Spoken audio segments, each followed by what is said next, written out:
अब देखें Newton's law of gravitation, जिसे Newton's universal law of gravitation भी कहते हैं। क्या कहता है ये नियम, जरा इस बारे में समझें हम।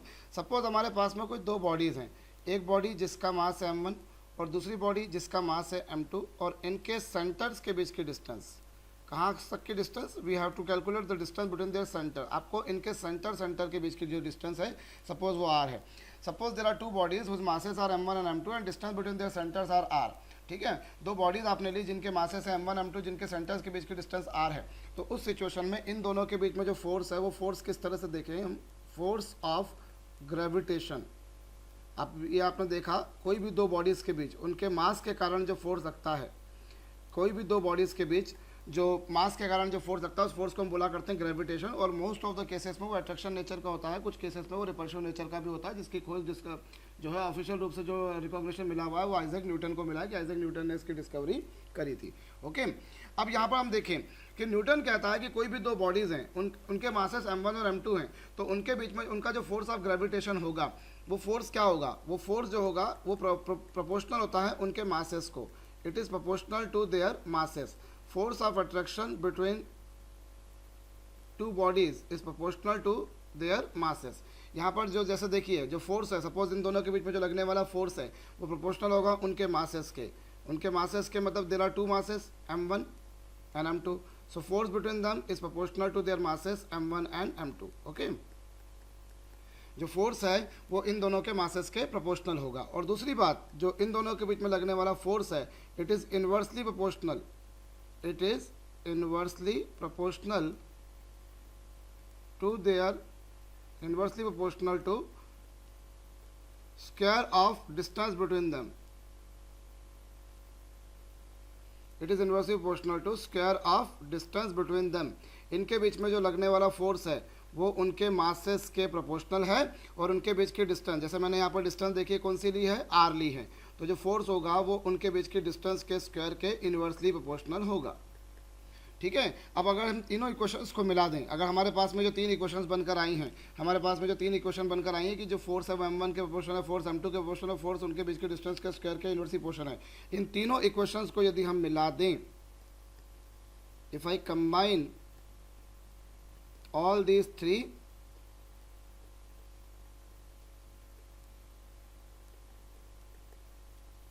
Equations, equation first, equation second and equation third, यदि हम इन तीनों इक्वेशंस को मिला देंगे, इन्हें कंबाइन कर देंगे, then what you will find, जो फोर्स है वो m1 m2 upon r square के प्रोपोर्शनल हो जाएगा।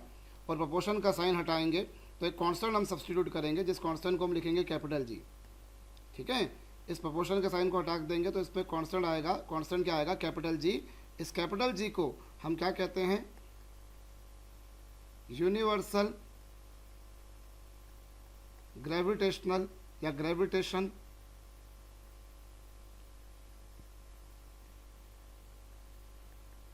कांस्टेंट, इसे हम बोला करते हैं यूनिवर्सल ग्रेविटेशन कांस्टेंट, सार्वत्रिक गुरुत्वाकर्षण नियतांक भी जिसे कहा जाता है, this is capital G, universal gravitation constant. Okay, दोनों बॉडीज के बीच में लगने वाला फोर्स उनके मासेस के प्रोपोर्शनल है, उनके बीच के डिस्टेंस का स्क्वायर के इन्वर्सली प्रोपोर्शनल है।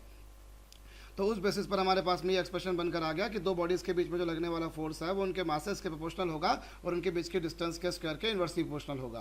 प्रोपोर्शन का साइन हटाने पर आपने एक कांस्टेंट लगाया, जिससे आपने नाम दिया है UGC, यूनिवर्सल ग्रेविटेशन कांस्टेंट। चलिए अब हम एक काम करते हैं, जरा इस यूनिवर्सल ग्रेविटेशन कांस्टेंट के बारे में थोड़ा सा और डिस्क्राइब करें। सपोज कीजिए कि अगर जो दोनों बॉडीज़ थी, अगर उन दोनों के मासेस सेम हैं, और कितने हैं दोनों के masses, 1 kg। Suppose those bodies which were kept at distance r, उन दोनों के मासेस हमने 1 kg ले लिए, और उनके बीच की जो डिस्टेंस है वो हमने 1 मीटर सपोज कर ली।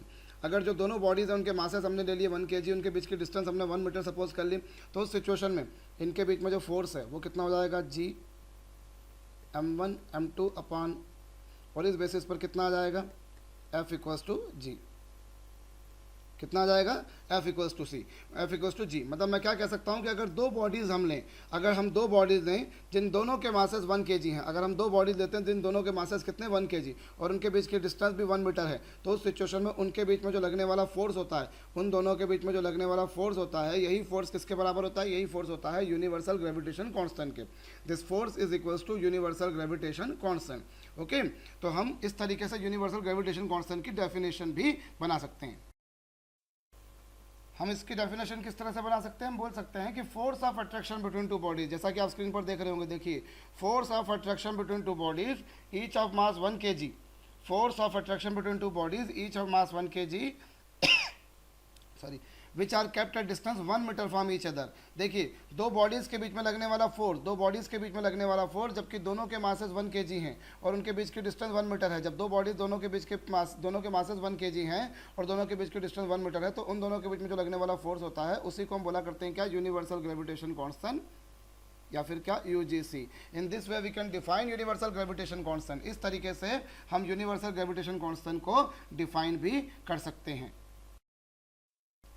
अब हम यूनिवर्सल ग्रेविटेशन कांस्टेंट की यूनिट निकालें। अब हम यूनिवर्सल ग्रेविटेशन कांस्टेंट की यूनिट निकालें, let us determine its unit. आपको बताऊं, जब भी कभी किसी क्वांटिटी की यूनिट निकालनी है तो एक सिंपल सा तरीका आप अपनाइए। One method only you have to apply. आप क्या कीजिए, आप सिंपल सा एक काम ये कीजिए कि जिस क्वांटिटी की यूनिट निकालनी है उसको एक साइड करके बाकी सभी क्वांटिटीज़ को एक साइड ले जाइए। For example hair you see this, हमें किसकी यूनिट निकालनी है, हमें कैपिटल जी की यूनिट निकालनी है। तो मैंने क्या करा, कैपिटल जी को एक साइड कर लिया, बाकी सभी को एक साइड ले गया। देखिए फोर्स जी m1 m2 r स्क्वायर जो हमारे पास में सभी आ रहे हैं, हमने इन सभी को क्या करा, कैपिटल जी को एक तरफ कर दिया, बाकी सबका हमने क्रॉस मल्टीप्लिकेशन कर दिया। तो हमारे पास में जी इक्वल टू कितना आ जाएगा, we shall have G equal to, हमारे पास में जी इक्वल टू आ गया F R square upon m1 m2। अब यूनिट ऑफ जी निकालना है मुझको। अगर यदि मुझे कैपिटल जी की यूनिट निकालनी है तो कैपिटल जी की यूनिट क्या आएगी, न्यूटन मीटर स्क्वायर, और फोर्स की यूनिट क्या आ रही है, kilogram into kilogram. Okay, force की यूनिट हमारे पास में न्यूटन आई भाई। देखिए एफ की यूनिट न्यूटन, आर की यूनिट मीटर स्क्वायर, मीटर का स्क्वायर हो गया, मासेस की यूनिट किलोग्राम। तो इस तरीके से हमारे पास में इसकी यूनिट क्या आ गई, न्यूटन मीटर स्क्वायर पर kg square. In other language I can say newton metre square पर kg square. So this is the unit of capital G. ये हमारे पास में कैपिटल जी की यूनिट आ गई। After determining the unit of capital G, now we come to its dimensions. हम capital G की डायमेंशंस निकालें, इसका डायमेंशनल फार्मूला, इसका विमीय सूत्र क्या वो हम निकालें। तो देखिए इसकी अगर डायमेंशंस देखें हम, अगर हम कैपिटल जी की डायमेंशंस देखें कि इसकी डायमेंशंस क्या होंगी, तो जरा देखिए डायमेंशंस क्या होगी भाई। फोर्स की डायमेंशन क्या होती है, आप जानते हो फोर्स की डायमेंशन होती है m l t - 2। ये फोर्स का डायमेंशन फार्मूला है। डिस्टेंस का l और मास का m। On this basis I will get, इसकी यूनिट क्या आ जाएगी मेरे पास में, m to the power -1 l cube और t to the power -2। So ये हमारे पास में क्या आ गया, universal gravitation constant. Universal gravitation constant का हमारे पास में डायमेंशन फार्मूला आ गया। तो इस तरीके से हमने इसकी यूनिट निकाली, इसका हमने डायमेंशंस निकाली। अब यहाँ पर एक क्वेश्चन मार्क हमारे दिमाग में रहता है शायद से कि इससे यूनिवर्सल ग्रेविटेशन कांस्टेंट क्यों कहते हैं, why it is known as universal gravitation constant.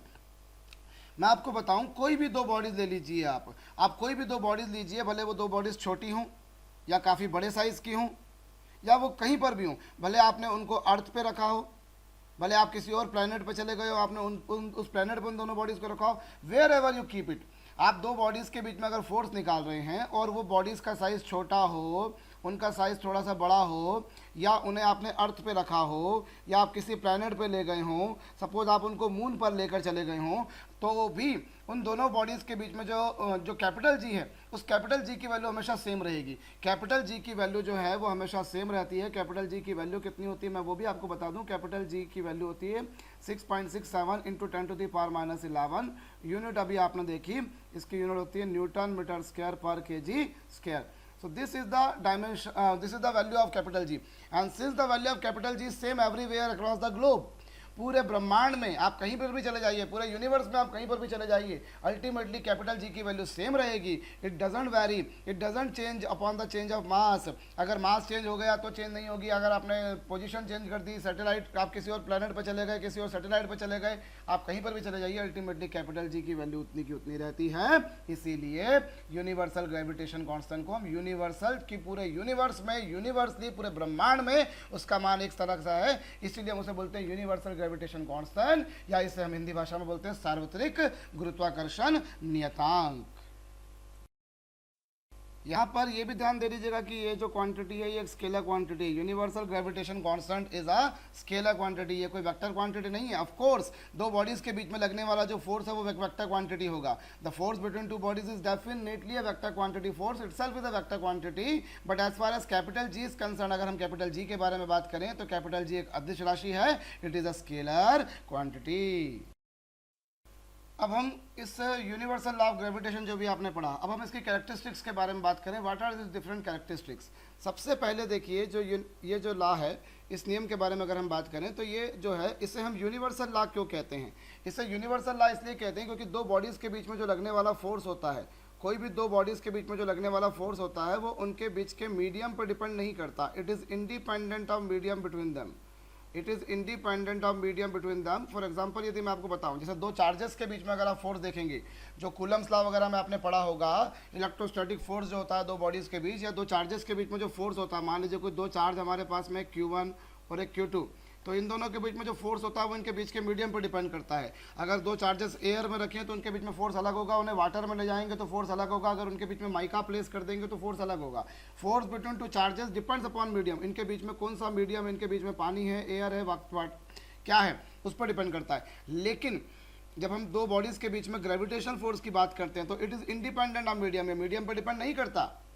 आप दो बॉडीज़ के बीच में फोर्स निकालिए, भले आप उनके बीच में एयर रखिए या उनके बीच में वाटर रखिए या कोई और मीडियम रखिए, फोर्स उनके बीच में वही का वही रहेगा, बशर्ते मासेस भी वही हो और उनके बीच की डिस्टेंस भी वही हो। When masses are kept same, when distance is kept same, the force between them will also remain same, it will not change with the change of medium between them, and it is why this law is known as universal law of gravitation. इसे हम universal law of gravitation, इसे सार्वत्रिक गुरुत्वाकर्षण का नियम क्यों कहते हैं? क्योंकि दो बॉडीज़ के बीच में लगने वाला फोर्स उनके बीच के मीडियम पर डिपेंड नहीं करता।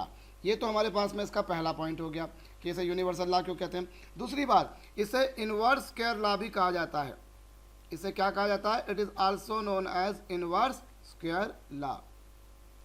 इसे इनवर्स स्क्वायर लॉ क्यों कहते हैं? क्योंकि देखिए अभी आपने थोड़ी देर पहले देखा, जो फोर्स होता है वो दो बॉडीज़ के बीच में जो फोर्स होता है वो उनके बीच की डिस्टेंस के स्क्वायर के इनवर्सली प्रोपोर्शनल है। Since the force between two bodies is inversely proportional to square of distance between them, it varies is inversely proportional to square of the distance between them, it is why it is also known as inverse square law of gravitation. इसे हम वर्ग व्युत्क्रम का नियम भी कहते हैं। इसे हम क्या बोलते हैं? इनवर्स स्क्वायर लॉ, क्योंकि दोनों बॉडीज के बीच में फोर्स उनके बीच के डिस्टेंस के स्क्वायर के इनवर्सली प्रोपोर्शनल होता है। तो ये तो हमारे पास में तीसरा पॉइंट रहा। अब चौथी बात, अगर हम देखें यहाँ पर ध्यान दीजिए, जो न्यूटन का लॉ ऑफ ग्रेविटेशन है वो कहा जाता है कि it holds good only for point masses, it holds good only for point masses. ये केवल पॉइंट मासेस के लगता है। अर्थात कहने का देखिए मतलब क्या है कि अगर मासेस के बीच की डिस्टेंस बहुत ज़्यादा होना चाहिए और उनका जो साइज़ है, आप देखिए यहाँ पर साइज़ बहुत छोटे हैं, साइज बहुत छोटे हैं और डिस्टेंस बहुत ज़्यादा है, जैसा कि आप डायग्राम में देख पा रहे होंगे। This law holds good only for point masses. Point masses are those masses in between which distance is very large. हम यूँ कहें कि उनके बीच की जो डिस्टेंस है, उनके बीच की जो डिस्टेंस है वो उनके साइज से बहुत ज़्यादा है। आप देखिए डिस्टेंस बहुत ज़्यादा है और साइज़ बहुत ही कम है। लेकिन अगर मासेस बहुत ज़्यादा हो जाएँ और डिस्टेंस कम हो जाए, जैसे कि आप यहाँ पर देख रहे होंगे, तो यूनिवर्सल लॉ ऑफ ग्रेविटेशन या न्यूटन का जो लॉ है वो नहीं लगता। It holds good only for point masses. Point masses वो जिनके बीच की डिस्टेंस बहुत ज़्यादा हो, साइज बहुत कम हो, या यूँ कहें कि size is negligibly small in comparison to distance between them, और in other ways you can say the distance between two bodies is infinitely large in comparison to the size of the body. अगर bodies के size ज़्यादा हैं, अगर इन bodies के size ज़्यादा हैं और डिस्टेंस कम है तो फिर हम न्यूटन का लॉ नहीं लगा सकते। हालांकि इसके लिए हमारे पास में फिर एक मॉडिफिकेशन है, जरा इस पर अटेंशन दीजिएगा।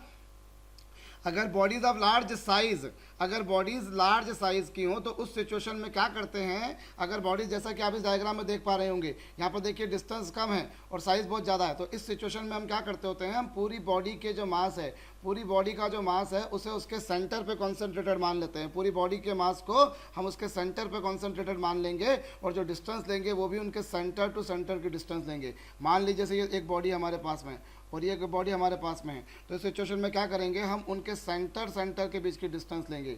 वी हैव टू डिटरमाइन, जैसे ये पहली बॉडी का सेंटर ऑफ मास, ये दूसरी बॉडी का सेंटर ऑफ मास, तो आपको जो डिस्टेंस लेनी है वो कहाँ की लेनी है, उनके सेंटर ऑफ मासेस के बीच की डिस्टेंस लेनी है। The whole mass of the object, the whole mass of the object is assume to be concentrated at centre. आप क्या करेंगे, पूरी बॉडी के मास को सेंटर पे मान लेंगे, पूरी बॉडी के मास को सेंटर पे मान लेंगे और उनके बीच की सेंटर से सेंटर के तक की डिस्टेंस लेंगे। तो इसका हमारे पास में एक मॉडिफिकेशन है। सच अगर देखा जाए तो this law is applicable only for point masses, किंतु परंतु हम इसको दूसरों बॉडीज के लिए भी लगा सकते हैं। उस केस में हम पूरे मास को सेंटर पे मान लेते हैं। पर अगर दो बॉडीज के बीच की डिस्टेंस, ध्यान दीजिएगा, अगर दो बॉडीज के बीच की distance 10 to the power -9 metre से कम है, अगर दो बॉडीज के बीच की distance 10 to the power -9 metre से कम है, तो उस स्थिति में तो ये नियम लग ही नहीं पाएगा। अगर दो बॉडीज को आपने इतनी पास में रख दिया कि उनके बीच की distance 10 to the power -9 metre मतलब 1 नैनोमीटर से भी कम है, तो आप ग्रेविटेशन लॉ या न्यूटन का जो लॉ है उसको अप्लाई नहीं कर सकते। हम अगला पॉइंट देखें, अगर हम यहाँ पर अगला पॉइंट देखें, मेरी बात सुनिए। जैसे आपके पास में दो बॉडीज़ हैं, हम सिंपल एक एग्जांपल से समझते हैं। मान लीजिए दो बॉडीज़ हैं m1 और m2 और इनके बीच की डिस्टेंस r है। तो चलिए भाई, इन दोनों के बीच में फोर्स क्या होगा, इन दोनों के बीच में जो फोर्स होगा वो कितना होगा, g m1 m2 upon r square. इन दोनों के बीच में जो फोर्स होगा वो होगा g m1 m2 upon r square होगा। अब मैं क्या करता हूँ, मैं एक ऐसा केस लेता हूँ कि यही दोनों मास लिए मैंने, जो दो मासेस पहले थे मेरे पास में, जो दो मासेस मेरे पास में पहले थे, मैंने वही दो मास लिए, ठीक है। लेकिन अब उनके बीच की डिस्टेंस भी वही की वही रखी मैंने। दोनों बॉडीज़ के बीच की जो डिस्टेंस है मैंने वो वही की वही रखी जितनी डिस्टेंस पहले थी। पहले डिस्टेंस कितनी थी, r, बाद में भी r रखी। लेकिन अब मैं क्या करता हूँ, अब इस केस में मैं क्या करता हूँ, इनके आसपास, इनके इर्द गिर्द कोई तीसरे मास को m3 को भी ले जाकर रख देता हूँ। इनके बीच में कोई m3 मास को ले जाकर रख देता हूँ जिसकी इससे डिस्टेंस मान लीजिए r1 है और इससे डिस्टेंस r2 है। तो हमसे पूछा जाता है कि अब बताइए m1 और m2 के बीच में लगने वाला फोर्स कितना हो जाएगा। पहले इन दोनों के बीच में फोर्स कितना था, अभी आपने देखा पहले इन दोनों के बीच में लगने वाला फोर्स इतना था। अब मेरे से पूछा जा रहा है कि अगर मैंने इनके इर्द गिर्द किसी तीसरे मास को रख दिया, मैंने जैसे यहाँ पर एक मास को रखा है, अगर एक मास की जगह मैं और भी कई सारे मासेस रख दूँ, तो उस केस में m1 और m2 के बीच में लगने वाला फोर्स, उन दोनों के बीच में लगने वाला फोर्स पहले जितना था अभी भी उतना ही रहेगा। Force between these two will not change. इन दोनों के बीच में लगने वाला फोर्स जो है वो इनके आसपास के रखे मास पर डिपेंड नहीं करता। It is independent of, in other language I can से it is independent of masses kept near by them। अगर उनके आसपास आपने अगर किसी मास को रख दिया तो वो फोर्स जो है वो वैसा का वैसा ही रहेगा। ध्यान दीजिएगा, पहले m1 m2 के बीच में जितना फोर्स था, m1 m2 के बीच में बाद में भी उतना ही फोर्स आया, ठीक है। अब यहाँ पर एक कंफ्यूजन पैदा होता है, उस कंफ्यूजन को मैं क्लियर कर देता हूँ। मेरी बात सुनिएगा, m1 m2 के बीच में फोर्स उतना ही रहेगा। पहले अब अंतर क्या आएगा, पहले m1 पर केवल m2 फोर्स लगा रहा था और m2 पर केवल m1 फोर्स लगा रहा था। इनिशियली केवल m1 पर m2 ने फोर्स लगाया और m2 पर m1 ने लगाया। अब क्या होगा, m1 पर m2 लगाएगा लेकिन m1 पर अब m3 भी लगाएगा। लाइकवाइज m2 पे पहले m1 लगा रहा था, अब m2 पर m1 लगाएगा और साथ में m3 भी लगाएगा। तो होगा ये कि अब m1 पर अगर देखा जाए, अब अगर m1 पर अगर आप देखें तो m1 पर पहले एक फोर्स लगा था, अब दो फोर्स लगेंगे। तो ऑफकोर्स नेट फोर्स तो चेंज होगा, नेट फोर्स में तो चेंज आएगा, लेकिन हम बात कर रहे हैं net force between these two bodies will of course change. The force of attraction between two bodies will definitely change. Okay, sorry, net force will of course change. पहले m1 पर केवल एक ही फोर्स लग रहा था, पहले m1 पर केवल m2 ही लगा रहा था, अब और m2 पर m1 लगा था, अब m1 पर m2 भी लगा रहा है और m3 भी लगा रहा है। तो ऑफकोर्स नेट फोर्स जो आएगा वो चेंज हो जाएगा। m2 पे पहले m1 लगा रहा था, अब m3 भी लगा रहा है, तो नेट फोर्स ऑफकोर्स चेंज होगा। लेकिन अगर मैं बात करूं कि m1 और m2 के बीच में फोर्स में क्या चेंज आएगा, then force between m1 and m2 will remain unchange. m1 और m2 के बीच में किसी तरह के कोई फोर्स में चेंज नहीं आएगा, वो यथावत, वो कांस्टेंट वैसा का वैसा रहेगा। दैट आई कैन से force of attraction between two bodies is independent of mass, is not dependent, is irrelevant, is irrespective of the masses kept near by them.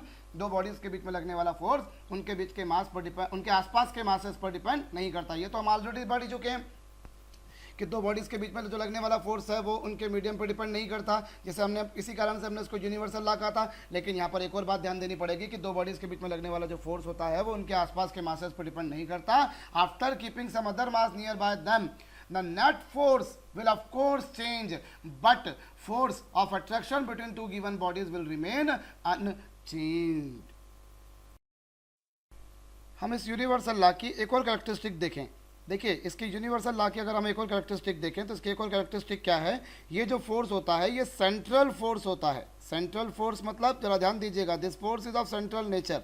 Central nature का मतलब ये होता है कि दो बॉडीज़ के बीच में जो फोर्स होगा वो हमेशा उनके सेंटर्स को मिलाने वाली लाइन के अलॉन्ग होता है। The force between two bodies acts along the line joining there centres. Suppose कीजिए, मान लीजिए कोई बॉडी ये हमारे पास और कोई एक बॉडी हमारे पास में ये है, तो जो फोर्स रहेगा वो उनके सेंटर्स को मिलाने वाली लाइन के अलॉन्ग होगा।